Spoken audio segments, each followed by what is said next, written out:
This meeting to order. Would you please stand for the Pledge of Allegiance, led by me? I pledge allegiance to the flag of the United States and to the republic for which it stands, one nation, under God, indivisible, with liberty and justice for all.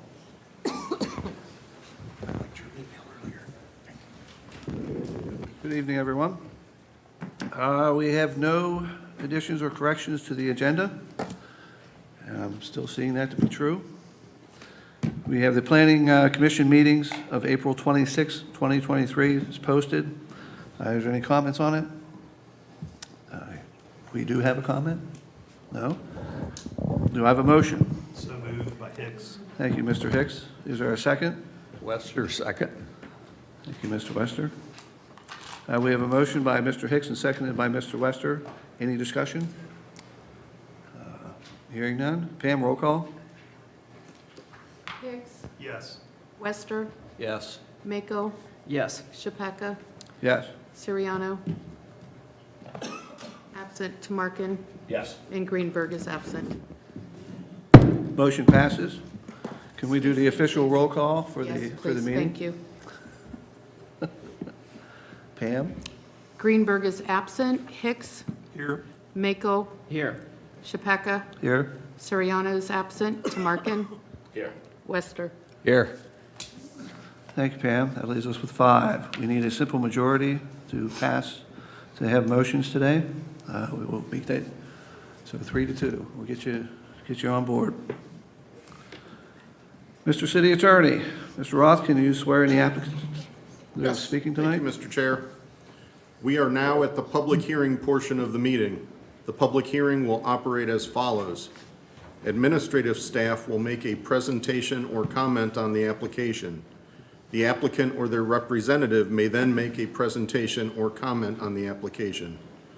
Public comment will then be open for 3 minutes allowed per speaker. Additional time may be requested. Permission is at the discretion of the chair. Speakers must complete a speaker slip and come to the podium and state their name.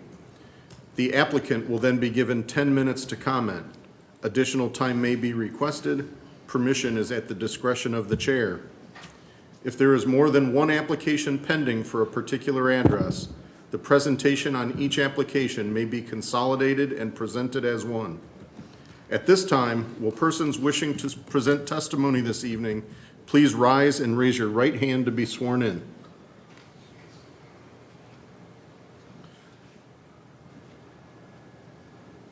And everybody, do you solemnly swear that the testimony you are about to provide will be the truth, the whole truth, and nothing but the truth? If so, state I do. Thank you. Thank you, Mr. Roth. We now enter the application portion. Our first applicant is a variance application, number V-0010-2023, to consider a variance application to vary section 1151.15Q2 development standards of the codified ordinances of the city of Gahanna for property located at 217 Carlin Court East, parcel ID 025-005688, current zoning PUD. Paul Pickett, applicant. Mr. Blackford, do you have a presentation?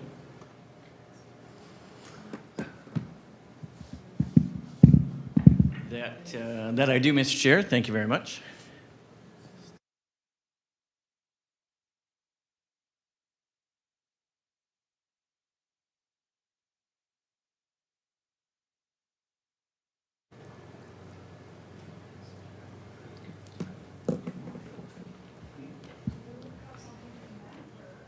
I'm connected.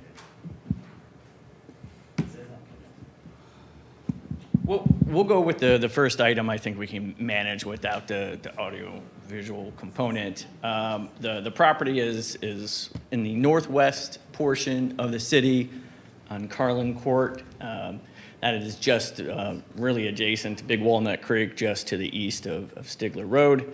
It's zone planned unit development, PUD. PUD sets the setbacks for this particular property.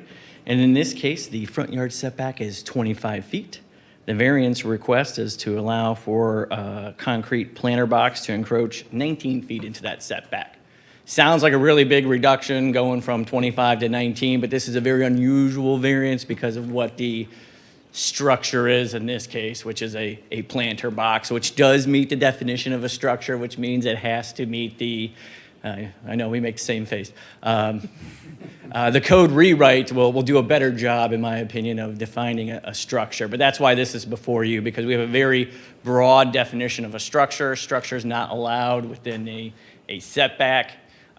So in this case, the applicant putting in those planter box technically needs a variance before you all. This is very unusual. Again, we see a lot of variances, not a lot within the front yard, but this isn't a structure like we would normally see with a shed or a pool or something of that nature. Your application package had pictures of the current conditions. Staff, we do recommend approval of the request. We do find that it meets the criteria in the code for granting a variance, which is the special circumstances applying to the land.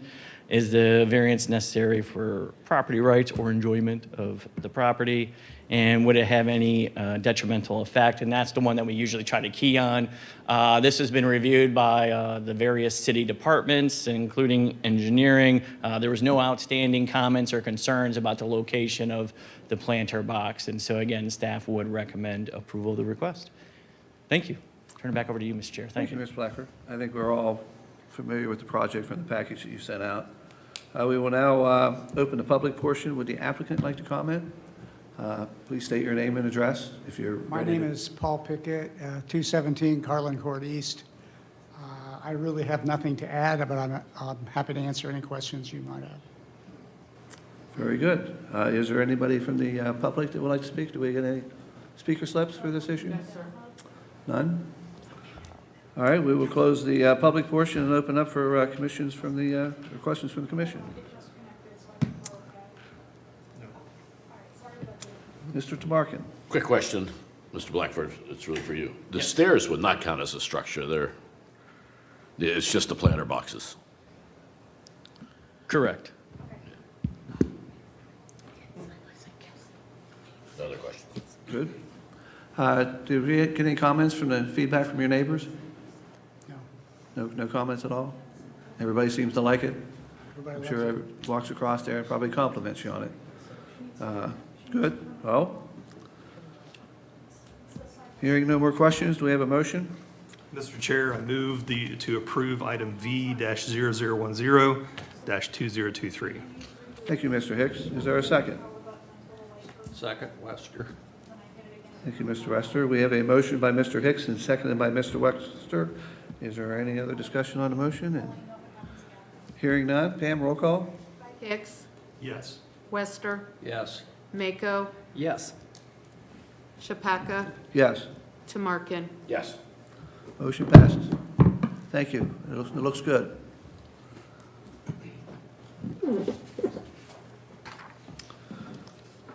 Second item on the docket tonight is a design review application. Application number DR-0014-2023 to consider a design review application for a master sign plan for property located at 134-162 North Hamilton Road, parcel ID number 025-003-901, current zoning PCC, Rocky Fork Square. Kyle Cochran, applicant. Mr. Blackford, we up and running? Yes, sir. Thank you. On your screen right now is the zoning map, and as you indicated, the zoning is PCC. We don't see a lot of that, planned commercial center. The property in question, and I know the application shows the boundaries, but I just want to make sure we're all aware that it's just this main parcel here in this brownish kind of color. It is not the two out parcels. It doesn't include the banks. Those are out parcels. So the master sign plan before you would only apply to the main building here, as it's on a separate parcel. And I think it's important when we talk about signage, especially signage that is building signage, is what is the impact of building signage? And this particular building sits fairly far back from the pavement of Hamilton Road. It's about 400 feet, which is a pretty sizable setback from the roadway. The master sign plan, again, master sign plans are required for multi-tenant shopping centers and buildings. This shopping center did not or does not have an approved master sign plan. So in order for new tenants to get signage, we are proposing some code changes. Those are not in effect at this point in time. The only way for those tenants to get new wall signs, and that is to have a master sign plan. And they have to have that before they would have any permits approved. The signs, they're proposing 80% of the tenant width. This is a fairly common percentage in master sign plans. We typically see between 70 and 80%. So if there's a tenant width, a lot of tenants width seem to be around 20 feet. So 16 feet would be that area that they could have signage. And I know their packets have a nice renderings there to show you where the signage could go. There is some consistency in the types of signage related to the types. Like it says here, prohibited signs include box cabinet signs, paper, cardboard, vinyl signs, things of that nature. So there is some level of consistency in the placement of the sign and the types of sign. However, like a lot of master sign plans, there isn't a restriction on fonts and colors and logos and that. So there will be some uniqueness to the individual signs, but also some consistency. Here are those images that they had in the packets that show you roughly, or not roughly, where the allowable signage area would be. Again, this is fairly standard for the master sign plans that I've seen come through as far as the size of signs in height and in the width. And again, I think with this particular center, it's very appropriate to go at the sizes requested because of the substantial setback from Hamilton Road. Here's just existing conditions and the signage areas, the signage bands on the building, I don't believe are proposed to change. So again, it just really allows the signage to go kind of in the same location that it's there existing. So evaluation criteria when it comes before Planning Commission, there's a few things for Planning Commission to consider. The master sign plan shall be designed so that it establishes a common theme. The master sign plan shall be approved by Planning Commission, again, prior to any issuance of a sign permit. And then again, any changes to the master sign plan have to come back before Planning Commission as well. Staff, we do recommend approval of the master sign plan. It's very consistent in the size, location, width, and the restrictions or lack thereof on colors and font styles. It's very consistent with what we've seen over the last 4 or 5 years here going through Planning Commission. So staff would recommend approval. And with that, Mr. Chair, I'll turn it back over to your capable hands. Thank you, sir. Thank you, Mr. Blackford. You open it for public comment. Would the applicant like to speak? The applicant, I'm the property owner, but Could you, actually, I don't think you took the oath. Can you be, I no? don't need to speak.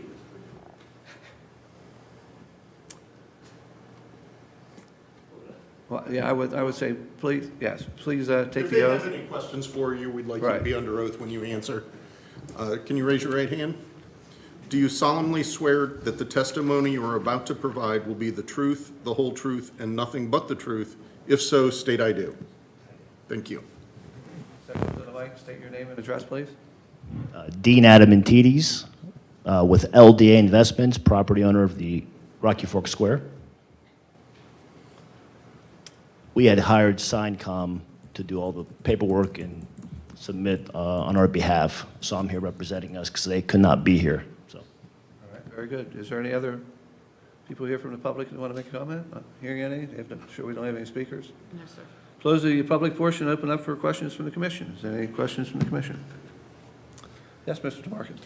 I have a few questions. Are the signs that are on the building now in compliance with this plan? yes. Because it looked to me when I drove through there today, the tattoo parlor sign is significantly larger than the others. Yeah, that's, so what's, we've had the center for 20 years, and honestly, this is the first time I've heard about the master plan. So we've began this process months ago. The Gahanna Tattoo's been a tenant for over 6 months, and they were submitting temporary approvals. So once this is approved, they can now submit for a permanent sign. Because it's on vinyl. It's on kind of vinyl. a- Yeah, yeah.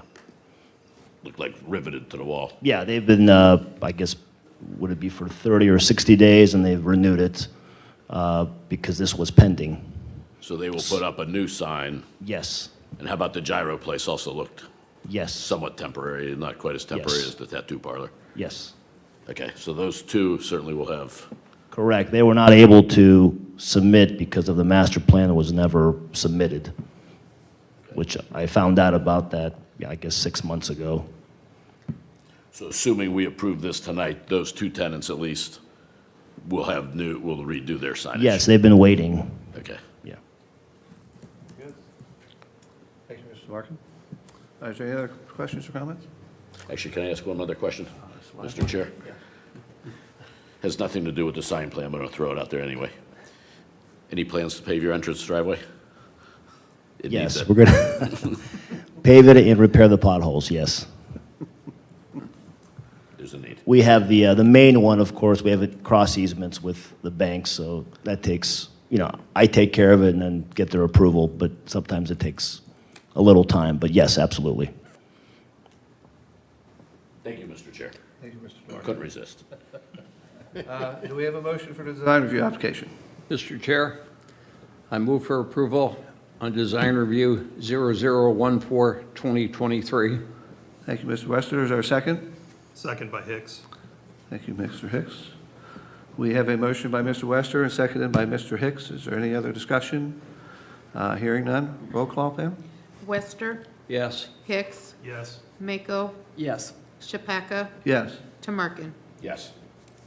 Motion carries. Thank you. Moving to the next application, there is three applications underneath this item: a variance, a final development plan, and a design review application. I will read all three in its entirety up front. We can discuss them all at once in no particular order, but we will vote on them separately once the discussion is over.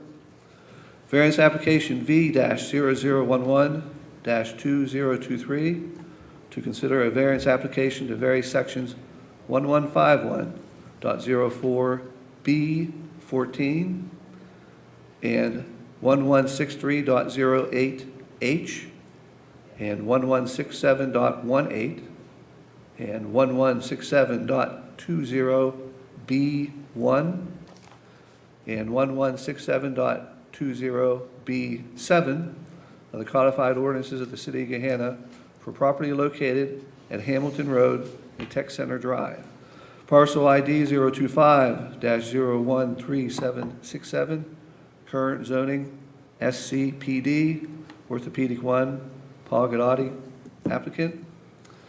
Final development application FDP-0005-2023, to consider a final development plan application for a 9.13 acre tract on Hamilton Road, parcel ID 025-013767, current zoning SCPD, Orthopedic 1, Paul Gadati, applicant.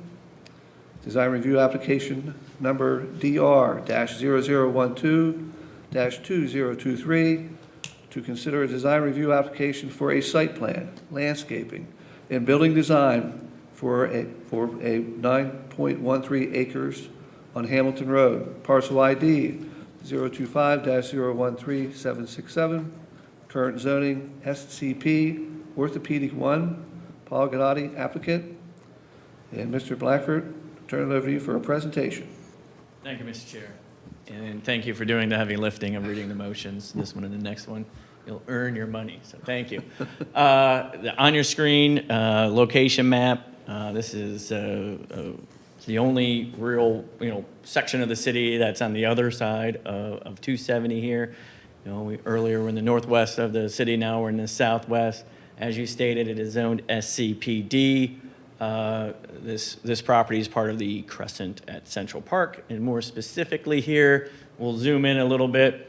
on the zoning map, and we'll talk about in the next project, the area in red and some of the area in blue. But right here in green is the general, pretty much the location where this site is at. So we're going from east to west when we're looking at our various applications with the Crescent Central Park here.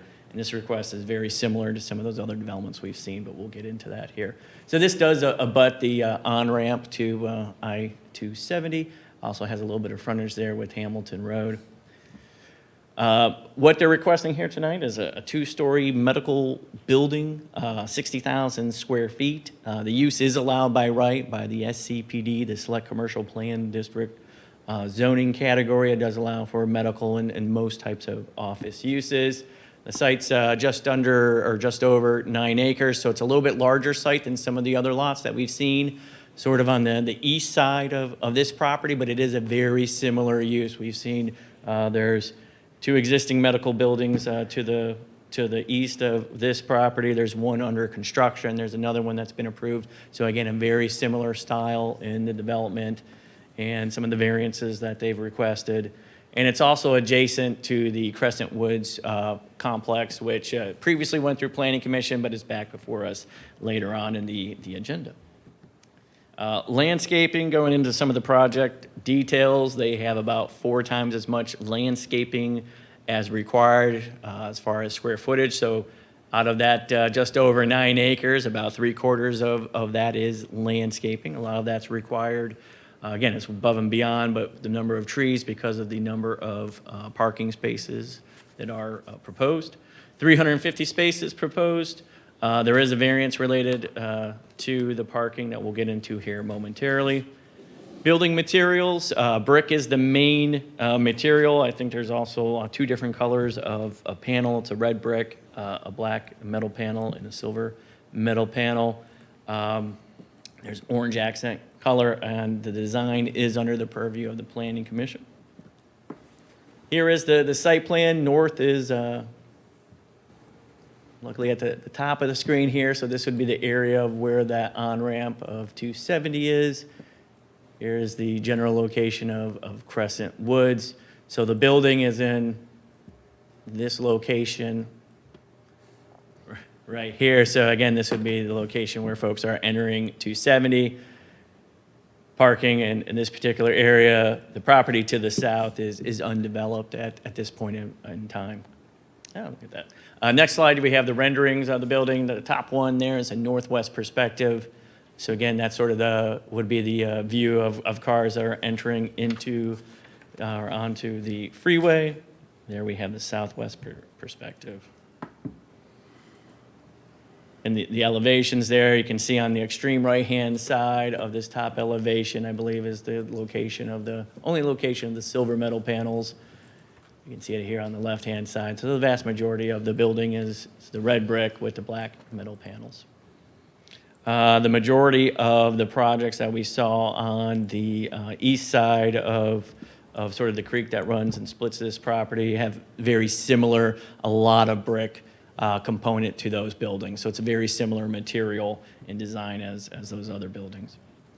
There are several variances. They're all, for the most part, fairly common what we see with commercial developments. I believe they're all pretty much landscaping, setback related. The first one here, the code requires a 25-foot setback for parking areas adjacent to residential. There is a small parking area. I think it's only about 9 spaces in the extreme northeast of the site that would encroach into that setback request. I don't believe that there's even any buildings proposed on the adjacent property, but we'll look at a site plan here momentarily. One thing to know is that, or one thing I think to consider for this is that in a lot of jurisdictions, this is probably one of the few pieces of property, or maybe the only property since I've been with Gahanna, that really has sort of a master plan kind of community or development, east and west side of the creek there, north of Tech Center. Very similar, and if a lot of zoning jurisdictions would say that with those sort of master plan communities, you don't really have to have the same level of buffering and screening internal to the site as our code requires. So because of the zoning change on the adjacent piece, even though it's all kind of master planned, the code does require some landscaping. Between this project and the next project, there are some variances that the overall goal of having screening between uses is achieved, but it's really split between the two properties. So that's what the first variance, again, is to reduce that in just a small area down to 7 feet, that parking setback. This next variance is the one that we always see, the code requirement for the 10-foot wide island separating out the landscaped areas. That is in our code changes and is, just that is moving forward. It sounds like, so hopefully in a couple months from now, it'll no longer be a requirement and we will see different landscaping requirements and less variances.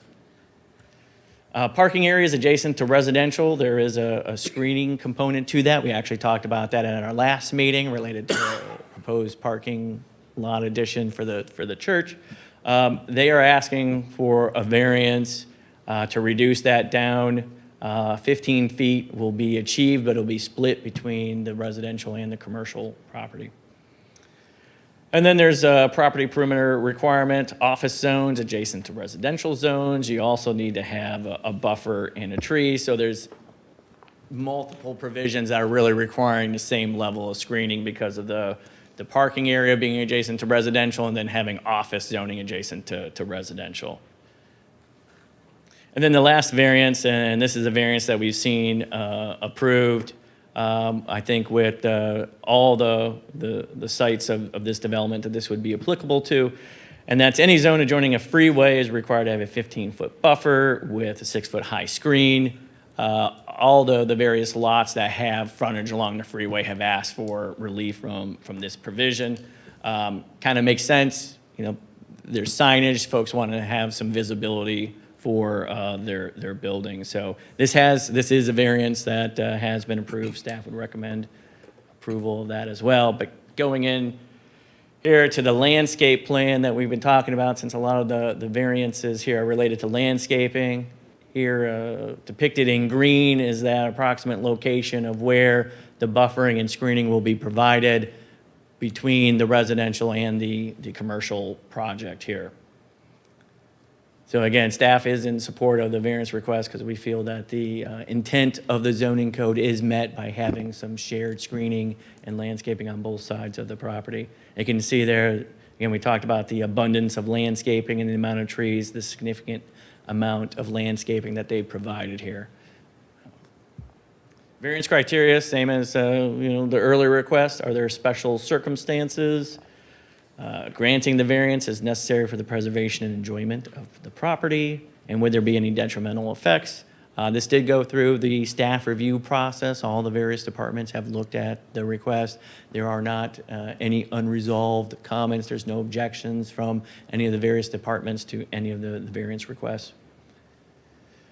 Design review criteria is there compatibility with the existing structures. In this property right now, there aren't any existing structures, but on the adjacent property just to the east, there are some very similar structures, similar colors, similar materials. Does it contribute to the improvement of the design of the district? Does it contribute to the economic and community vitality of the district? Maintain, protect, and enhance the physical surroundings. So that's your design review criteria to evaluate your final development plan.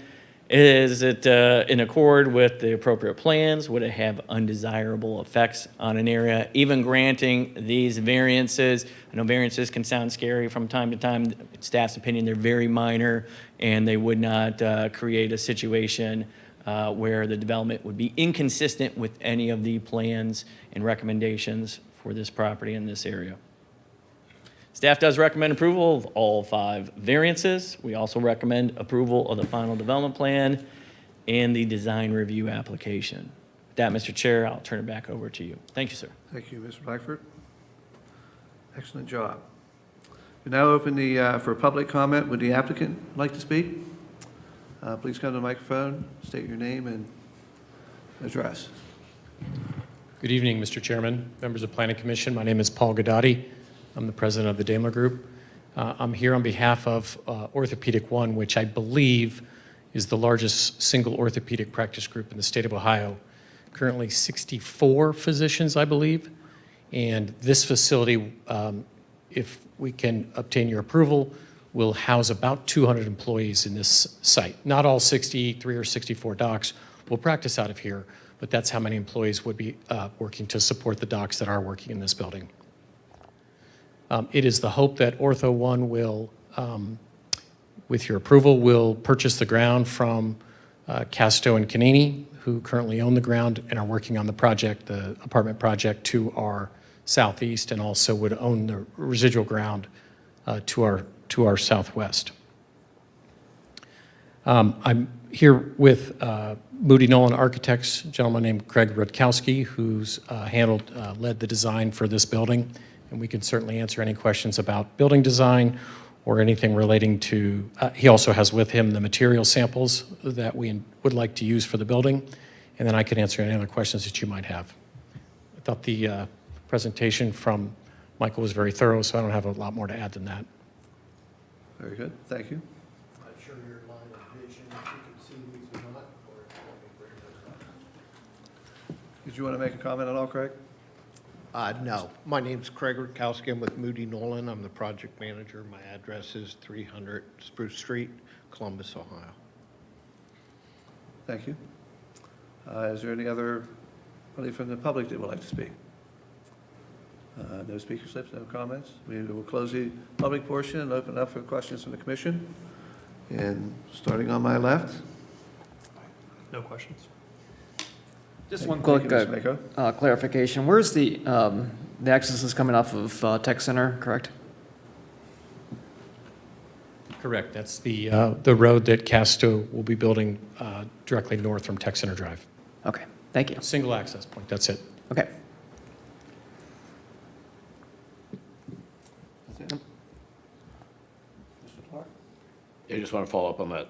So it looks like, if I'm looking at the Casto drawing, it looks like a roundabout in the middle and then, off to the right to the apartments and then straight back to your project. Same road for the two with a lot of landscaping, even down the middle of that road. And then can you pull up, Michael, the overview for this project? Yes, sir. I'm trying to go to the application, find maybe the best. Even on that one there, how much parking is off to the right? Because the Casto drawing shows a lot more than this one shows. To the right of the building. Yeah. Is that fairly accurate here? Yes. Yes, it is. So most of the parking is going to be, That's going to be primarily reserved for staff and Right. physicians. yeah, because you're coming in the back door. Yeah, it's not where the patients will be entering the building. Right. There's only a single employee entrance off that back. Actually, it's off the sides. And the Casto apartments will be on the other side of that property line. Excuse me, Larry Canini, Canini Associates, along with Casto. What you see there, Mr. Tamarkin, is kind of an older plan when we were first kind of laying out the whole thing. So this is definitely, obviously, more accurate to their exact needs. Ours was a bit of a guess at the time when we were in early discussions with Paul and Ortho One. Good. Okay. Thank you. Thank you, Mr. Narkin. Architecturally, Craig, what is the element to the north? Does that face 270 that has the different material between the dark metal and the brick?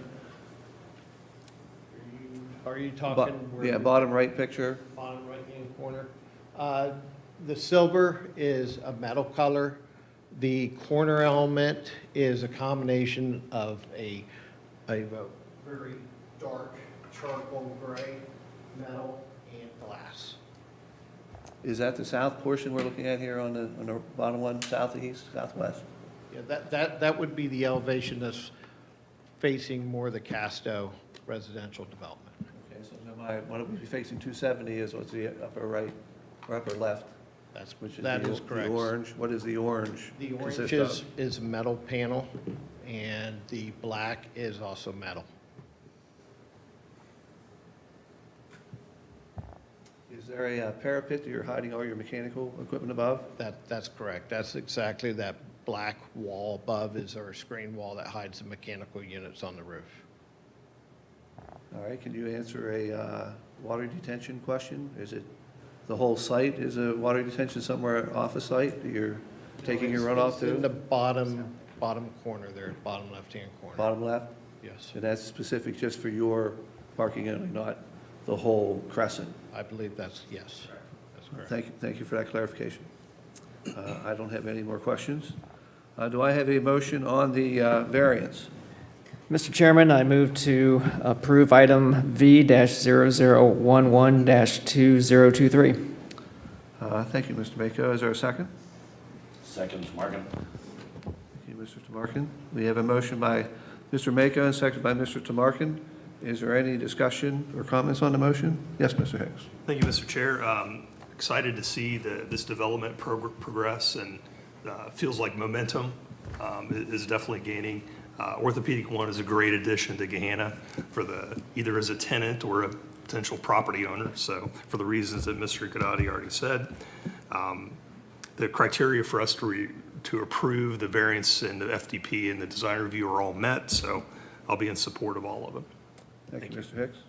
Mr. Wester? I echo those comments. Welcome to Gahanna. Yeah, I'm in support of it. Thank you, Mr. Wester. I agree with my colleagues. Thank you, Mr. Tumarkin. I also agree with all that's presented. I think Larry always has a very good product that is very easy to approve. The data that was given to us, we reviewed it, so it might look like that we're being brief with this, but when you're given good product, good information, it makes our job a little bit easier. So I will be in support of all three of the applications also. Hearing no more discussion, roll call, Pam? Mako, Yes. Tumarkin, Yes. Chappaka, Yes. Wester, Yes. Hicks. Yes. 5-0, motion carries. Do I have a motion for the final development plan? Mr. Chairman, I move to approve item FDP-0005-2023. Thank you, Mr. Mako. Is there a second? Second, Tumarkin. Thank you, Mr. Tumarkin. We have a motion by Mr. Mako and seconded by Mr. Tumarkin. Is there any discussion, continuation? I think we're good. Roll call, Pam? Mako, Yes. Tumarkin, Yes. Wester, Yes. Hicks, Yes. Chappaka. Yes. 5-0. Motion carries. Do I have a motion for the design review application? Mr. Chairman, I move to approve item DR-0012-2023. Thank you, Mr. Mako. Is there a second? Second, Tumarkin. Thank you, Mr. Tumarkin. We have a motion by Mr. Mako and seconded by Mr. Tumarkin. No discussion? Pam, roll call? Mako, Yes. Tumarkin, Yes. Wester, Yes. Hicks, Yes. Chappaka. Yes. Motion passes. Thank you and welcome to the neighborhood. It's a good-looking building.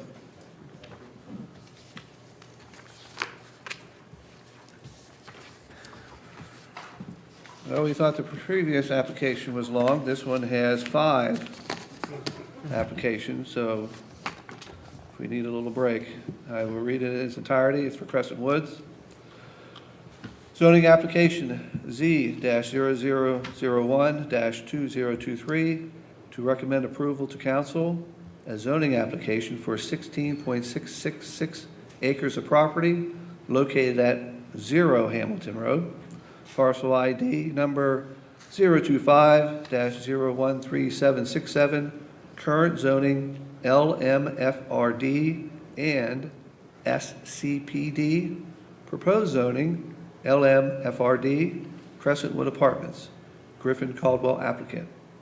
Conditional use application number CU-0003-2023 to consider a conditional use application to allow for the development of the site with multifamily residential uses for property located at 0 Hamilton Road, parcel ID 025-013767, current zoning LMFRD and SCPD, Crescent Woods Apartments, Griffin Caldwell applicant. Variance application V-0012-2023. To consider a variance application to vary sections 1149.03B1, 1149.03E, 1149.03I3, 1149.03I5, 1163.02A, and 1167.20B2 of the codified ordinances of the City of Gahanna for property located at 0 Hamilton Road. Parcel ID 025-013767, current zoning LMFRD and SCPD. Crescent Woods Apartments, Griffin Caldwell applicant.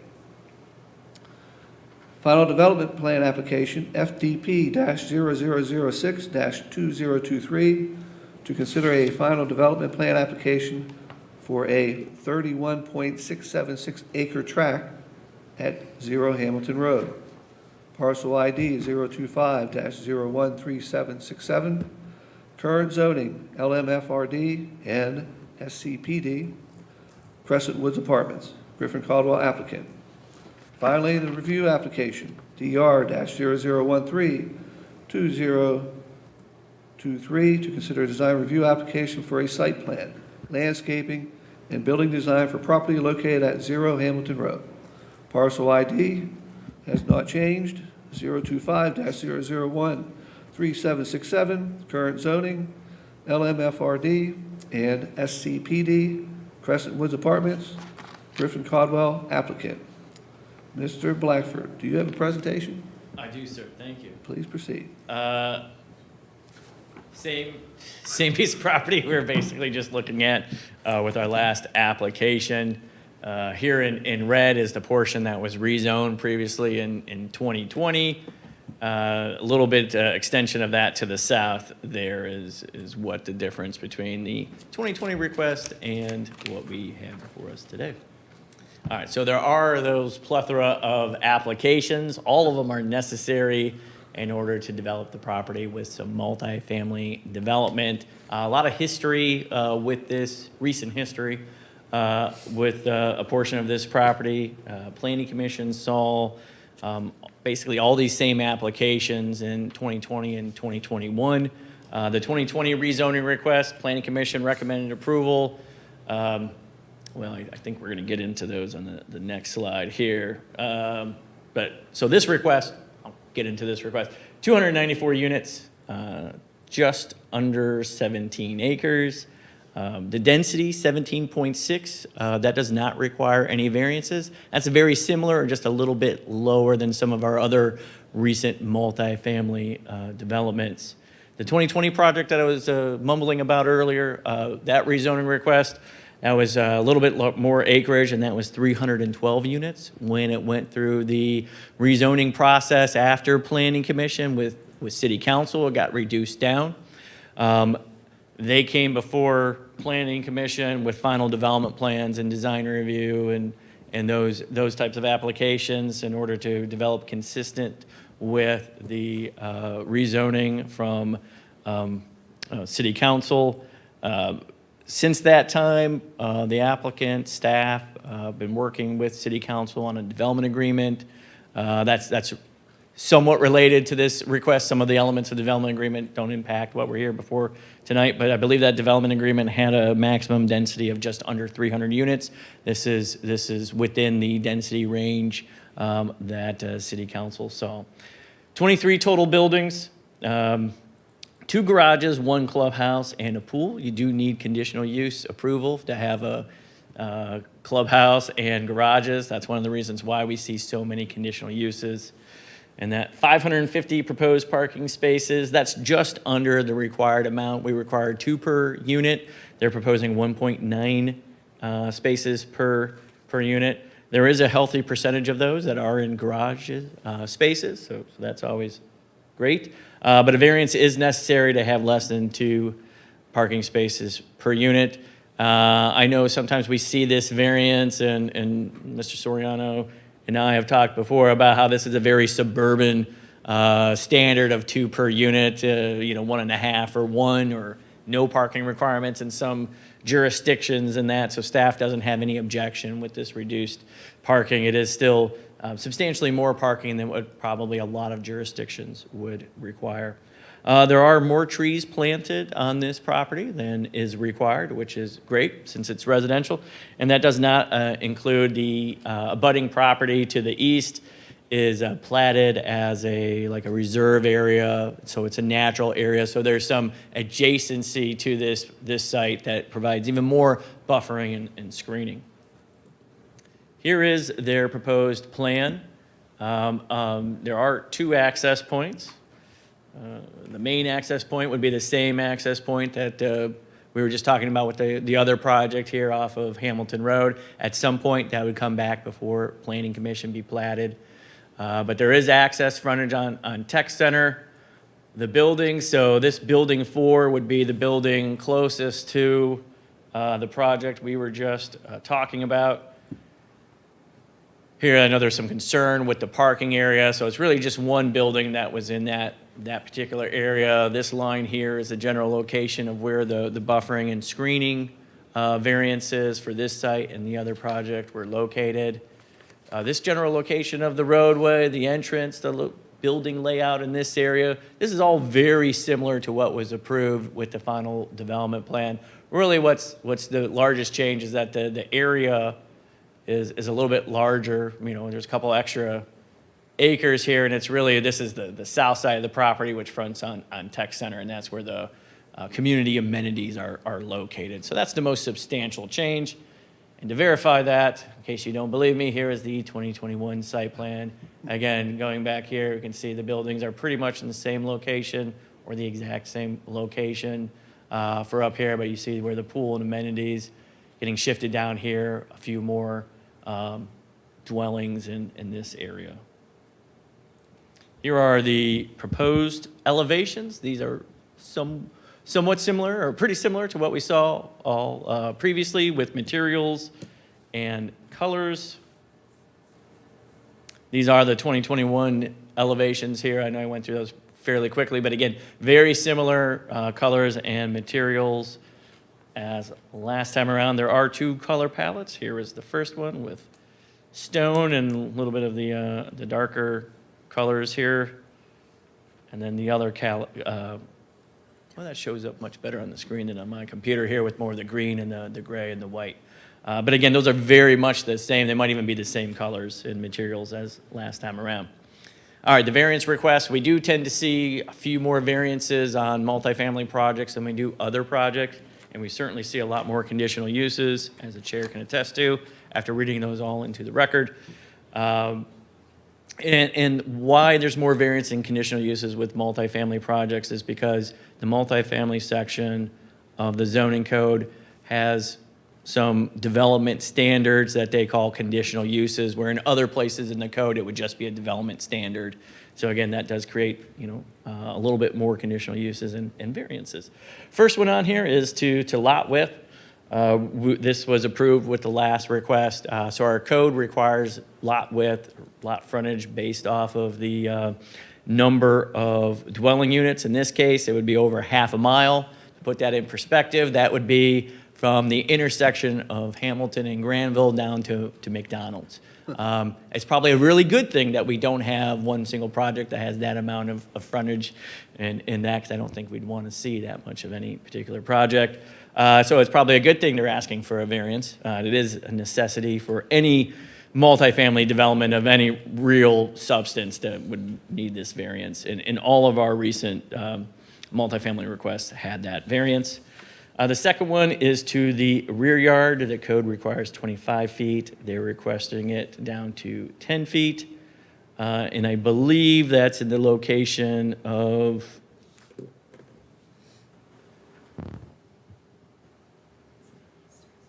yeah, all right. I just wanted to confirm it's along this eastern edge, which is adjacent to that reserve area that was the platted reserve area. So it doesn't make a lot of sense sometimes to have a buffering and setbacks to a natural area that's part of the same overall project.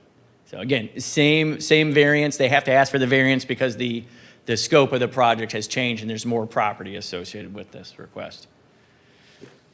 A couple more variances here to the multifamily section of code. This bottom one's a very interesting one. We say that the parking areas have to be at least 25 feet away from the front of a building. I'm not sure why. They want that to be 5 feet. I don't think we want people walking that far to their residential building. But again, that's another variance that we see with all of our multifamily requests. Very unusual code requirement there. Number of parking spaces, like we covered, reducing that down from 2 per unit to 1.9 per unit. The property perimeter requirements when a residential zone abuts a commercial zone. So again, going back, that's really primarily adjacent to that office development. The code requires a 15-foot buffer and continuous high screening. Technically, it would be required along the east boundary we just talked about because that's zoned office.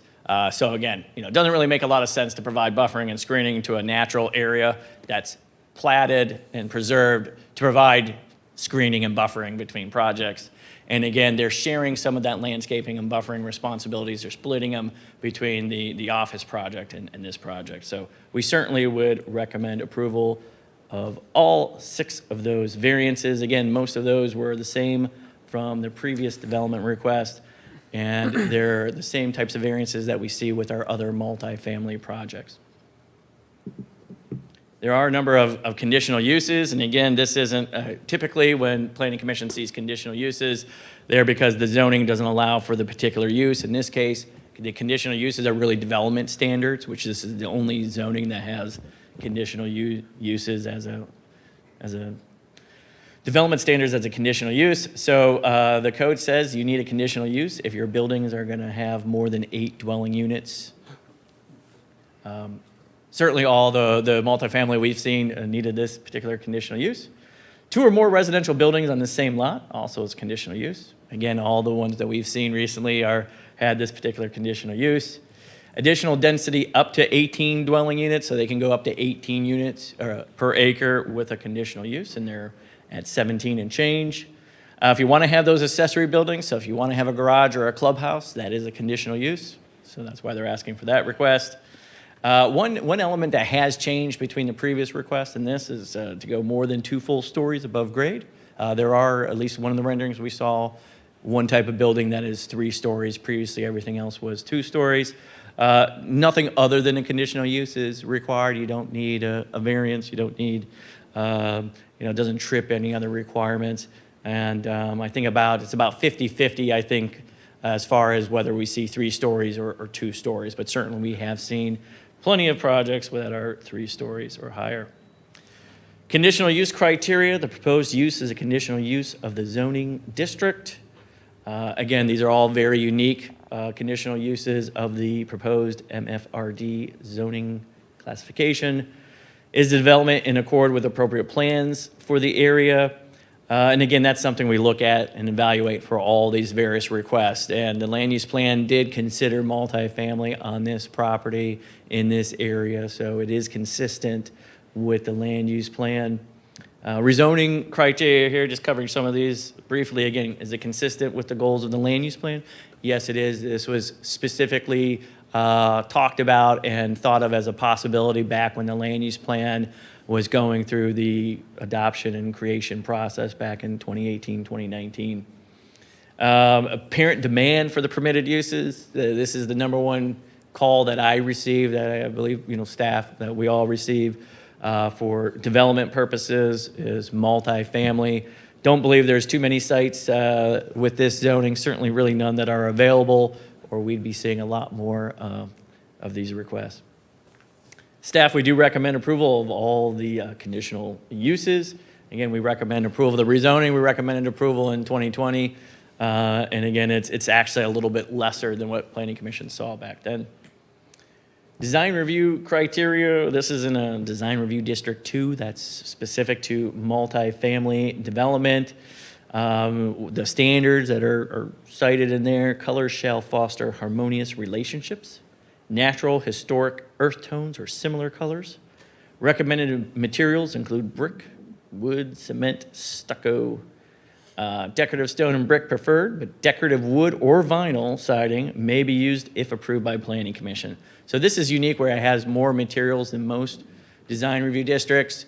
And it says that vinyl, which is one of the primary materials, is only permissible when Planning Commission says it's okay. But you guys say what's okay and not for all elements of that nature. Again, final development plan, we covered that criteria. Staff recommends approval of the request. We find it consistent with the various code requirements. It's consistent with the land use plan. It's consistent, all the various applications with previous developments. And so with that, Mr. Chair, I will turn it back over to you. Thank you. Thank you, Mr. Beckford. We now open up for the public comment. Would the applicant like to make a comment? Please come to the mic, state your name and address. One or both of you. Hello, good evening. Aaron Underhill. I'm an attorney with Underhill and Hodge at 8000 Walton Parkway in New Albany. Brent, do you want to introduce yourself just to get on the record? Brent Sobczak, Casto, 250 Civic Center Drive, Columbus. Thank you.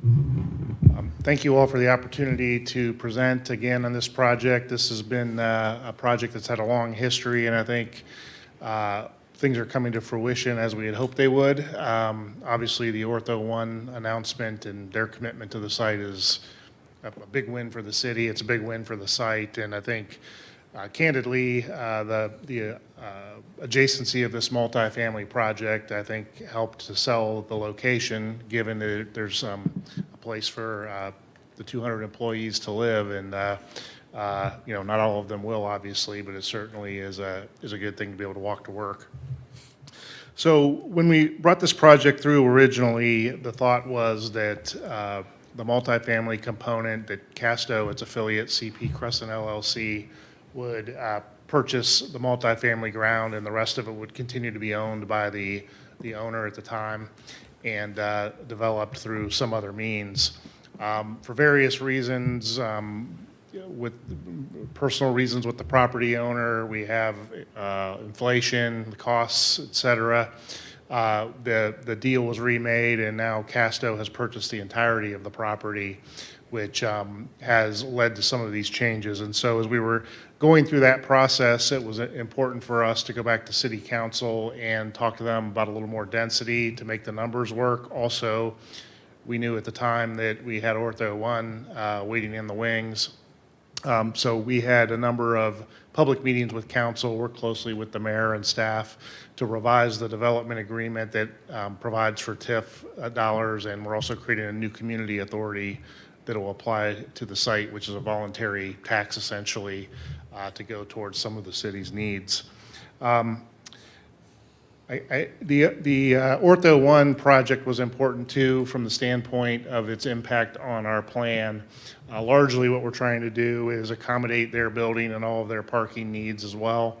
And as a result, it caused a need to move the, we had to deal with detention changes based on their site plan. We moved the clubhouse down to Tech Center Drive, and that's really driving most of these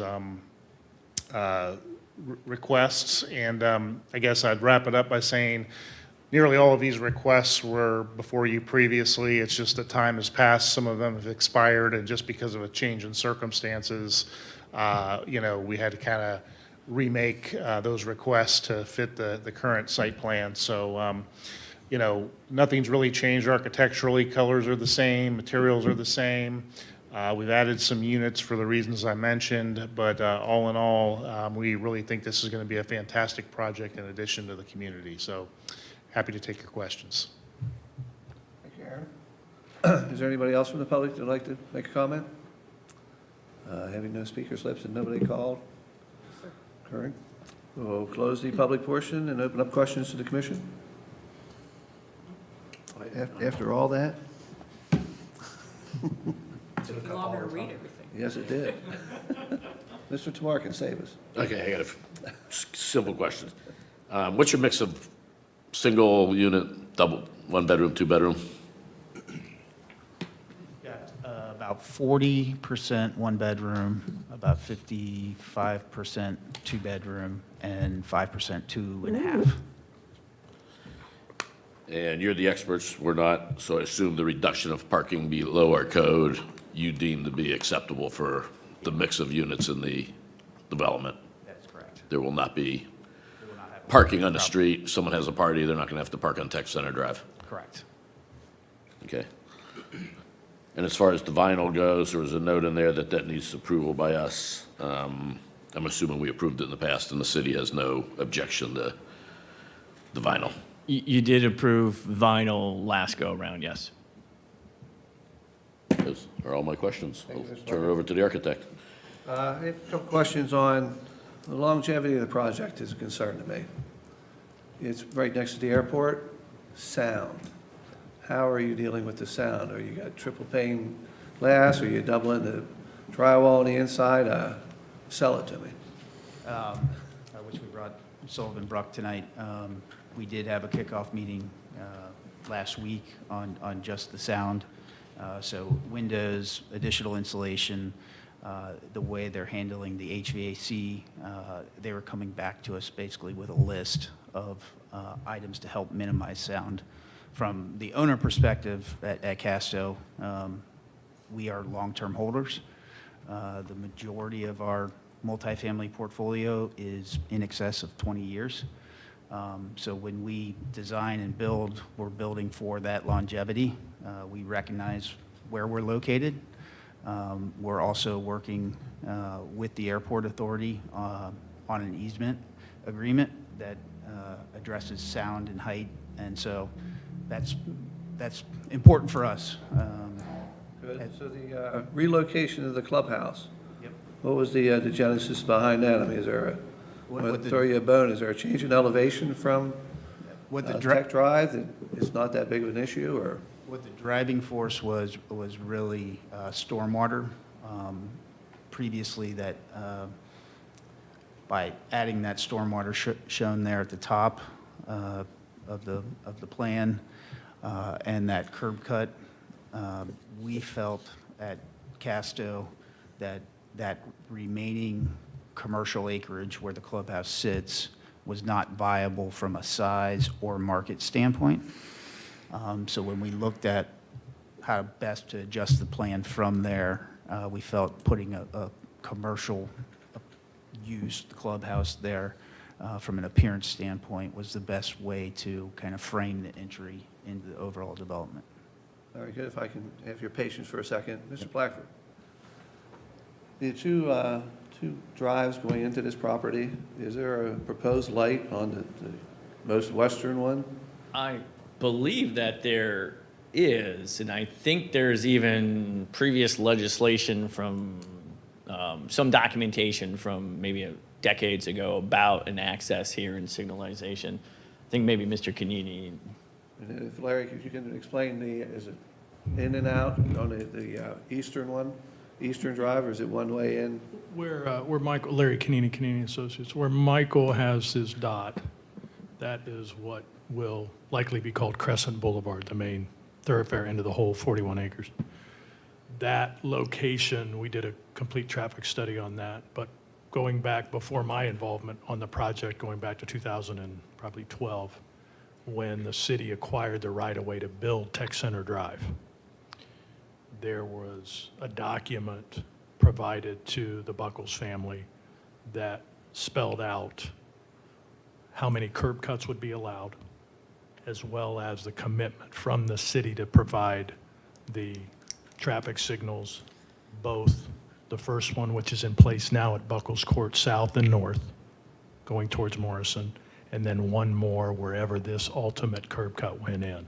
So that is a city obligation. So we've been working with Tom and his staff with traffic studies on that. So that is a full access curb cut.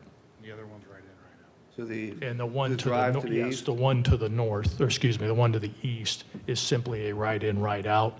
And that was also provided within that document that I mentioned as a potential location. Now, when you can see there, there's a stub street just to the west, yeah, right there, Michael, thank you, that will provide for the opposite corner, what we call the hard corner, or the west hard corner there where that signal will go. And just beyond that, that is not visible in your screen, will be another right-in, right-out that was allocated in that agreement. So again, from a traffic standpoint, trying to relieve a lot of the intersection traffic on just that first signaled intersection. So that'll serve us well because, as you all know, Tech Center Drive is fully improved as its current state. It's in its final full, there's plenty of lanes and so on. So the traffic flow will work very, very well here through this project, as well as how it has served us well at Buckles Court North and South. So is it your goal to tie the sidewalk from there, all this to go up?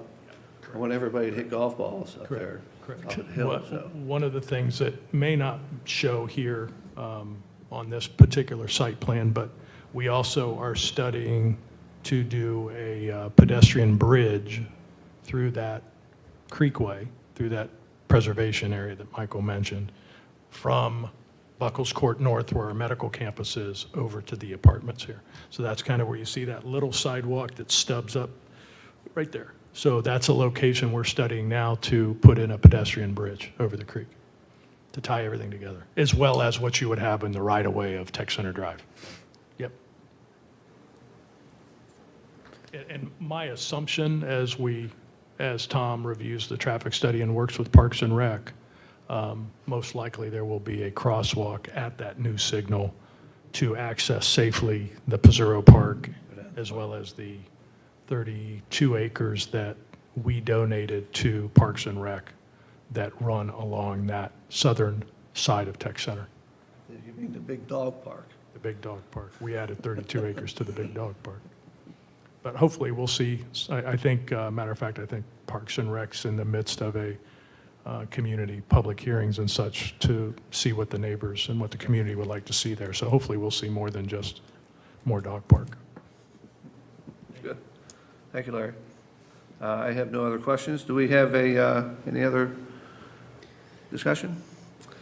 Can I have a motion for the variance recommendation to this council? Yes, Mr. Chair, Zoning. for the zoning change. I make a recommendation for approval of Z-0001-2023 to recommend the council change to zoning. Thank you, Mr. DeMarco. Is there a second? Second by Hicks. Thank you, Mr. Hicks. We have a motion by Mr. DeMarco and seconded by Mr. Hicks. Is there any discussion on the motion or comments? Thank you, Mr. Hicks. Thank you, Mr. Chair. Some general comments again, just like the last application, this is a welcome addition to, a much-needed addition to our housing stock here in town, so excited to see this project move forward. I think the partnership, Canini and Casto, actually, I'm not concerned about the longevity of it with the addition of Casto, so definitely in support of all the applications here today. Thank you, Mr. Hicks. Ms. Weiss? Mr. Bacon? Thank you, Mr. Chairman. I'm glad that you brought up the issue of airport noise. I'm begrudgingly going to vote in favor of this rezoning. I don't know when you were doing your due diligence if you looked at the Part 150 study at the airport, but I did. And this is within the 65 DNL for the 2012 and the 2013 years. And, quite frankly, residential land use goes against what's recommended for areas within that 65 DNL. So I'm at least glad that you reached out to the airport and are going to do some things with insulating, sound insulating the units. So again, I realize we're kind of after the fact with rezoning of this whole area. If you were coming, to me today with a greenfield site, I would say absolutely not. But I think we're kind of beyond that point. But I say this coming from the working for years and years in airport planning there at Port Columbus. So I've had a lot of experience with these noise issues, and hopefully we can make the best of a bad situation. So those are my comments. Thanks, Mr. Franco. Mr. Larkin? No comments? We're looking at all 5 of the applications. I think the mix of materials that you have presented, the vinyl has a place, so I will be in support of that issue. The rear yard setbacks and all the landscaping, I think there's a huge plus that you pretty much have all the property and you get to control the edges. That is a welcoming thing, so you're not fighting with another property owner, so that makes it easy to support also. The sound is an issue. It's like, I have a lot of friends who like the airport and like to hear the planes and will go outside and watch it. I can see a lot of them sitting at the pool and watching them fly over. So there is a fear, and I'm a little hesitant previous with it. I did support it. It's just, after 20 years, God blessing if I'm still here, if that property goes, is derelict just because you can't get anybody and it just goes into a different type of tenant. We didn't do our due diligence and ask the question. But outside that, I'm pretty much supportive of all the issues. Having no other discussion, roll call? Tamarkin, Yes. Hicks, Yes. Wester, Yes. Mako, Yes. Shepheka. Yes. Motion carries. Do I have a motion for the conditional use? Yes, Mr. Chair, I make a motion for approval of CU-0003-2023, conditional use. Thank you, Mr. Tamarkin. Do I have a second? Second by Hicks. Thank you, Mr. Hicks. We have a motion by Mr. Tamarkin and seconded by Mr. Hicks. Is there any discussion specifically on the conditional use? Not seeing any. Roll call, Pam? Tamarkin, Yes. Hicks, Yes. Mako, Yes. Shepheka, Yes. Wester. Yes. Motion carries. Variance, do we have a motion for the variance portion? Mr. Chair, I make a motion for multiple variances for V-0012-2023 for the variances for Crescent Woods Apartments. Thank you, Mr. Tamarkin. Is there a second? Second by Hicks. Thank you, Mr. Hicks. We have a motion by Mr. Tamarkin and seconded by Mr. Hicks. Is there any discussion on the variances? Don't have, my comment is that the variances seem like they were handled or they're appropriate for the site. There's really no downturn for it, and it has my support. No other discussion. Roll call? Tamarkin, Yes. Hicks, Yes. Mako, Yes. Shepheka, Yes. Wester. Yes. Motion carries. We have a motion for the final development plan. Mr. Chair, I make a motion for FDP-0006-2023 final development plan. Thank you, Mr. Tamarkin. Is there a second? Second by Hicks. Thank you, Mr. Hicks. We have a motion by Mr. Tamarkin and seconded by Mr. Hicks. Is there any discussion on the final development plan? Hearing none, pretty much same comments. Pam, roll call? Tamarkin, Yes. Hicks, Yes. Mako, Yes. Shepheka, Yes. Wester. Yes. Motion carries. Design review application. Do we have a motion? Mr. Chair, I make a motion for DR-0013-2023, the design review for Crescent Woods Apartments. Thank you, Mr. Tamarkin. Is there a second? Second by Hicks. Thank you, Mr. Hicks. We have a motion by Mr. Tamarkin and seconded by Mr. Hicks. Is there any discussion on the design review portion? Hearing none, I have a few comments. The neutral colors of the building look good. The overall, I know we previously approved of it. It seemed like you fine-tuned a couple things. The colors got a little darker, but the mix of the materials are pretty sharp. Overall, good-sized buildings. The architect or designer did a good job on it. He's easy to approve. Outside that, roll call, Pam? Tamarkin, Yes. Hicks, Yes. Shepheka, Yes. Wester, Yes. Mako. Yes. Motion carries. Thank you very much. Thank you, guys. That closes our application portion, and we move to unfinished business. Is there any unfinished business? New business. Anything brand spanking new. Nothing? Moving on to the official reports. Mr. Roth, anything from the Attorney's Nothing Office? at this time, Mr. Chair. Thank you, Mr. Roth. Director of Planning and Council Liaisons. Thank you, Mr. Chair. A few items to report on this evening. The first, the zoning code rewrite is ongoing.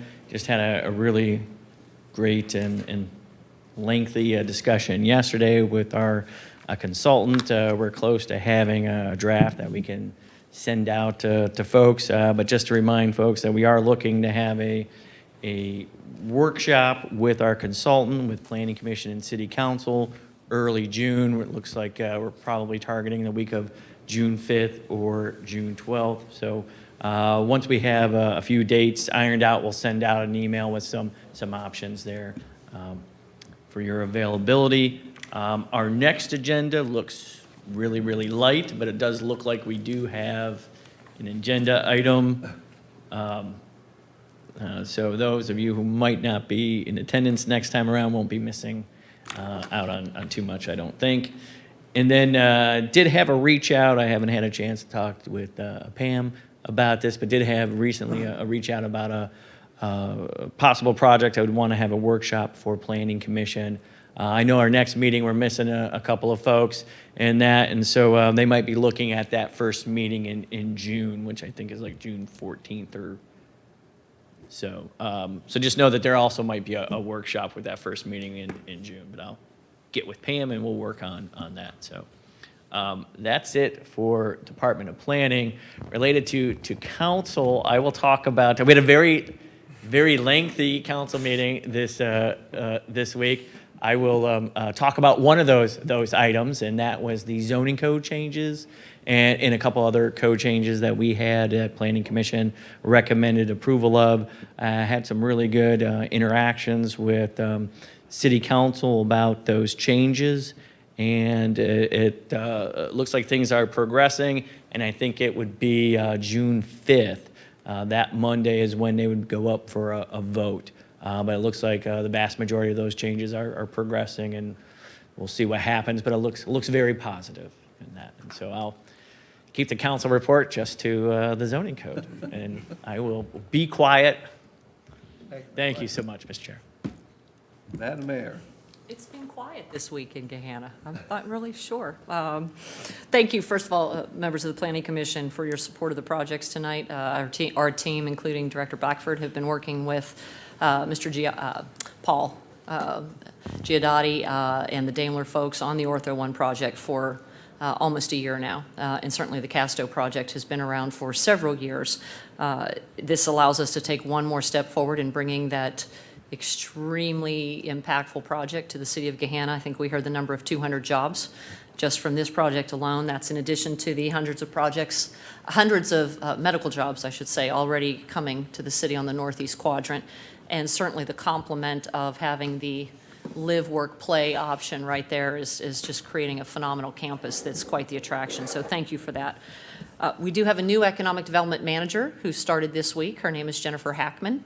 She comes to us most recently. She was the director of development in Pullman, Washington, but she was originally, before that, from the Cincinnati area, Central Ohio area, and looking to get back here. So she started on Monday. She has a great passion for small business and workforce development, so she'll be working in that. That'll be largely her focus. We also have, as you know, Director Strum has left us. He officially announced he went to work for HDR, which we can now share. So he had an opportunity in the private sector that was an offer he couldn't refuse. And we miss him, but I have a feeling he'll be back here several times. But his position has posted, and we actually have interviews scheduled next week with a few applicants. So expect to have that position filled very quickly because we have a lot going on here. Director Blackford mentioned the workshops we're looking for in June. June's going to be busy because in addition to the workshops on the zoning code rewrite, we will have our economic development event that we typically have. Sometimes we have it in May. We're going to push it back to June. Our speaker will be Steve Stivers, the president and CEO of the Ohio Chamber of Commerce.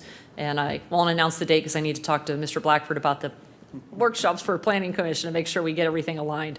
But we also will be bringing forth to council in June the capital improvement plan which we have been working on. We had some initial presentation to council a few months ago, had to go back and make some tweaks based on some input from our finance chair and council president, and we look to bring that forward to in June as well. So June is going to be very busy. And then finally, next Wednesday, May 17th, if you ever follow the Columbus Metropolitan Club series, the lunch series, I will be speaking as part of a panel.